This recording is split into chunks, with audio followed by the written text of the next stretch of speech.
Let's get started creating an image at 300 dpi in Canva. To achieve 300 dots per inch, known as dpi, for a design that's, say, 8 by 10 inches, we have to ensure the pixel dimensions are correct when saving.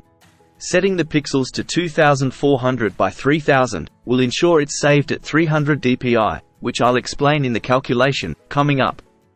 And I'll also show you how we can tell it's 300 dpi by uploading the image to GIMP, which is a free photo editor, similar to Photoshop. We calculate the dpi by taking the width measurement, which in this case is 8 inches, and times it by 300. This gives us 2400. Then, we do the same with the height, which is 10 inches, and we times that by 300, which gives us 3000. So we set the pixels at 2400 by 3000. That calculation can be used to work out the pixel rate of any design, in order to get 300 dpi. For example, a 6x4 image will be saved at a rate of 1800 by 1200 pixels. A design of 16 by 20 inches will be saved at a rate of 4800 by 6000 pixels.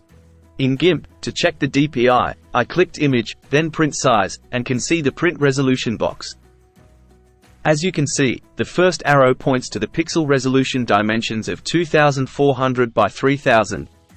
And the second arrows show that the dots per inch, or dpi, are at 300. Hope this video has helped you. If it has, please consider liking, subscribing and hitting that notification bell.